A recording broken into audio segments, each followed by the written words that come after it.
এই যে আজকে রান্না করছি আলু দিয়ে গোস্ত, আর এদিকে রান্না করেছি পিরিং শাকে বেগুনে, আর এদিকে মাংস আছে, আর এদিকে আর ডাল আছে ওদিকে।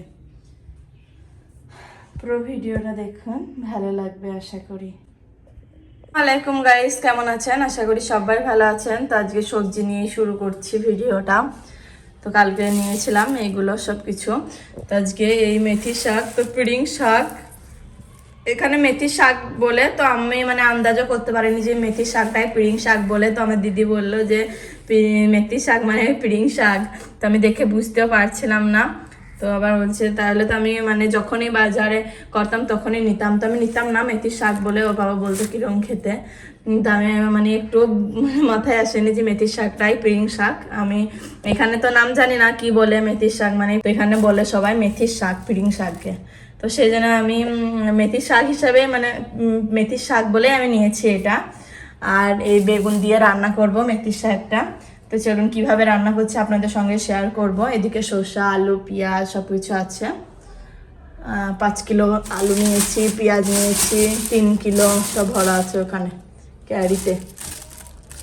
তো এদিকে আলুতে গোস্তে রান্না করব, আর পিরিং শাকে বেগুনে রান্না করব। আর এদিকে টমেটো নিয়েছি, বিট নিয়েছি একটা।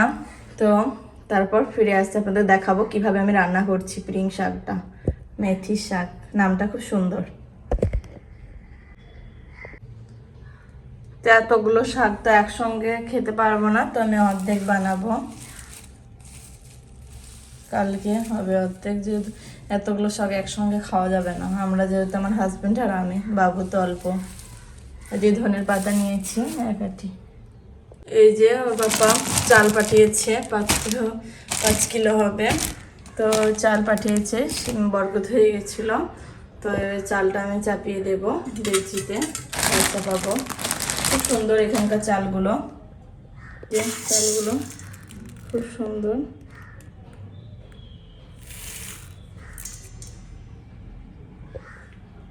বেগুন আর শাক বানিয়ে নিয়েছি, এবার ভালোভাবে ধুয়ে, এই যে বেগুন আর শাক ভালোভাবে ধুয়ে নিয়েছি, এবার ধুয়ে নেব। আর এদিকে ফুচকি ফুচকি বেগুনগুলো দেখুন কি সুন্দর, দারুণ সুন্দর। এদিকে ছোট্ট ছোট কিন্তু অনেক ভালো, অনেক সুন্দর, ভেতরে বীজ নেই খুব একটা বেশি। তো আমি সন্ধ্যের সময় বেগনি বানাবো বলে রেখে দিলাম, এগুলো কেটে নেব। চাপিয়ে দিলাম, ভালোভাবে ধুয়ে 3-4 বার ধুয়ে নিয়েছি। ভালোভাবে ধুতে হবে শাকটা, নইলে মানে লাস্টে দেখবেন বালি থেকে যায়। তো আমি বেগুন আর শাক ভালোতে আর লবণ দিয়েছি, আর হালকা সামান্য আমি হলুদ দিয়েছি। এবার সেদ্ধর জন্য অপেক্ষা করব, ঢেকে দেব। এবার ঢেকে দিলাম, আমি সেদ্ধর জন্য অপেক্ষা করি। এদিকে আলুগুলো বানিয়ে নিই, আলুতে গোস্তে রান্না করব। কমপ্লিট। এই যে আমার হাজব্যান্ড আমার জন্য, এটা বাবুর জন্য নিয়ে আসলো ফল কাটা 3 রকমের, নাশপাতি, পেঁপে আর তরমুজ। তো বাবুর জন্য নিয়ে এসেছে, আর একটা প্যাকেট ফ্রিজে রেখেছে আমার জন্য, আমি সন্ধ্যের সময় খাবো। আর এদিকে আমি রান্না কমপ্লিট করে নিয়েছি, আর দেখানো হয়নি, আমি নামাজ পড়ছিলাম তো আমি দেখাতে পারিনি কিভাবে রান্না করলাম। আলু দিয়ে গোস্তে রান্না করেছি গোস্ত, আর এদিকে পিরিং শাক রান্না করেছি বেগুন দিয়ে, আর এদিকে মাংস আছে, আর এদিকে ডাল আছে। তো আর কিছুই করিনি, এই ছিল আজকের আমার রান্না। তো আপনাদের কেমন লাগলো অবশ্যই জানাবেন। সবজি কালকে আর আনা, কালকে এনেছি, অর্ধেক পিরিং শাক করেছি, আর বেগুন, টমেটো, মটরশুঁটি, ধনেপাতা, কলা, আর এদিকে আলু আর পেঁয়াজ। এইটাই আমার লাজ, মানে আর করবো না, যেহেতু আর মাত্র 19 দিন আছি মুম্বাইয়ে। এই যে বাবুর জন্য ফল রেডি করে দিয়েছি, বাবুকে এখন খেতে দিব। কাশি ফুটে ফুটে খেতেও খুব মজা করে খায়।